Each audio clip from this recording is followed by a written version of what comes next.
अस्सलामु अलैकुम वरहमतुल्लाहि वबरकातुहू। मुहतरम नाज़रीन, मैं अल्लाह ताला से उम्मीद करता हूँ आप लोग खैरियत से होंगे और अल्लाह ताला आप लोगों के हज के सफ़र को आसान करे। मैं हूँ आपका भाई हाफिज़ ग़ुलाम मुस्तफ़ा सऊदी अरब से।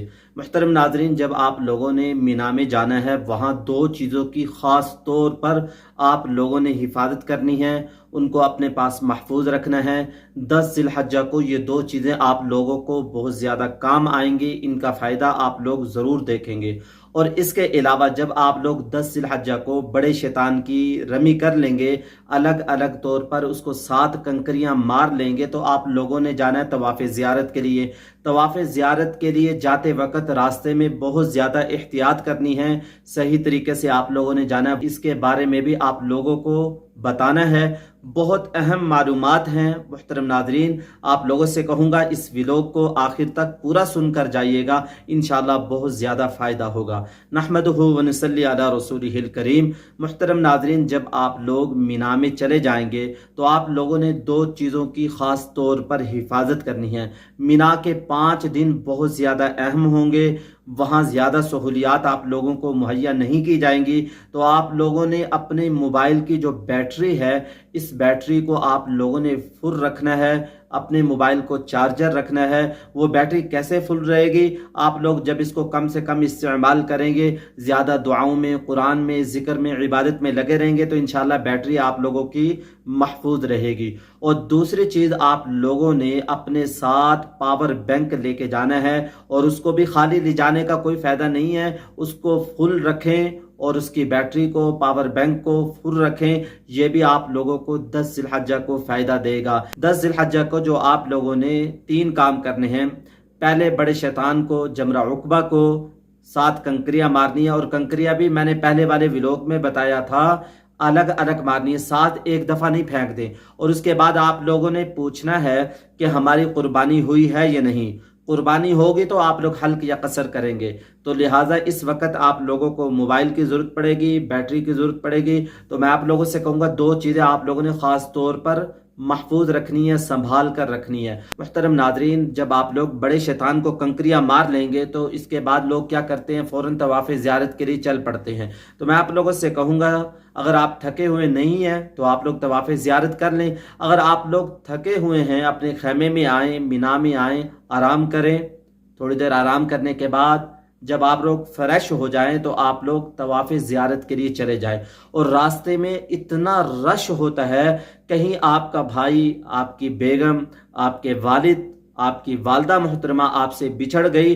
अब आप लोगों ने यहाँ बड़ी एहतियात करनी है। अपने वालिद को, अपनी वालदा को, या आपके साथ कोई ऐसा शख्स है जो ज़्यादा समझदार नहीं है, उनको अपना नंबर और उनका नंबर आप अपने पास ज़रूर रख लें। गुम होने की सूरत में एक दूसरे से राब्ता आप लोग ज़रूर कर लें, क्योंकि मुहतरम नाज़रीन, शुरते वहाँ रुकने नहीं देते। वो कहते हैं यल्ला या अल्लाह या अल्लाह, वो कहते हैं चलते जाओ चलते जाओ। रुकने और पीछे देखने का इंसान को मौका ही नहीं मिलता। पहले चीज़ ये कि आप लोग एहतियात से चले। अगर कोई शख्स गुम हो जाता है तो फ़ोन पे आप लोग उससे राब्ता कर सकें। और इसके अलावा मुहतरम नाज़रीन, तवाफ़ क़ुदूम, तवाफ़ ज़ियारत, तवाफ़ विदा, तवाफ़ सदर और तवाफ़ नफली के बारे में आप लोगों को एक डिटेल से बताऊंगा। ज़रा इस व्लॉग को आखिर तक सुनते जाइएगा। काबा शरीफ के चारों तरफ 7 चक्कर लगाने को तवाफ़ कहते हैं। मुहतरम नाज़रीन, तवाफ़ क़ुदूम के बारे में आप लोग समझ लें। तवाफ़ क़ुदूम किसे कहते हैं और किन पर तवाफ़ क़ुदूम सुन्नत है। मक्का मुअज़्ज़मा में पहुँचते ही हाजी जो पहला तवाफ़ करते हैं उसे तवाफ़ क़ुदूम कहते हैं। और ये तवाफ़ सिर्फ़ अफ़ाक़ी क़ारीन और अफ़ाक़ी मुफ़रद के लिए सुन्नत है। जो हज क़िरान करता है और हज मुफ़रद करता है, उस पर यह तवाफ़ क़ुदूम सुन्नत है।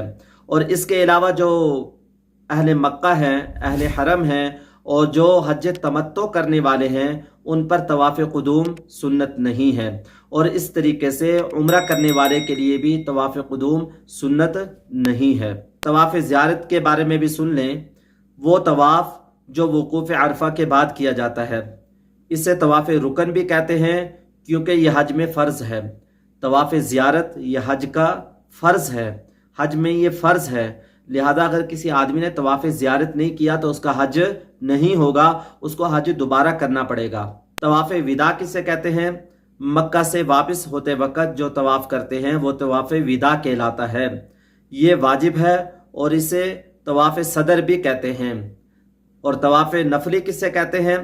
ये हर वक्त किया जा सकता है। तवाफ़ नफली जो है ये हर वक्त किया जा सकता है, इसमें रमल और इस्तिबा नहीं होता। रमल कहते हैं थोड़ा सा अकड़ कर चलना पहले 3 चक्रों में, तवाफ़ के पहले 3 चक्रों में ज़रा अकड़ कर चलना, और ये सुन्नत है। अगर रश है तो ये भी छोड़ सकते हैं। और इस्तिबा ये कहते हैं अपने दाएं कंधे को नंगा करना, अपने इहराम की चादर को दाएं कंधे के नीचे से निकालकर बाएं कंधे पर डालना, इसको इस्तिबा कहते हैं। और रमल और इस्तिबा तवाफ़ नफली में नहीं होता। और तवाफ़ जो नफली है इसके बाद सफ़ा मरवा की सई भी नहीं होती।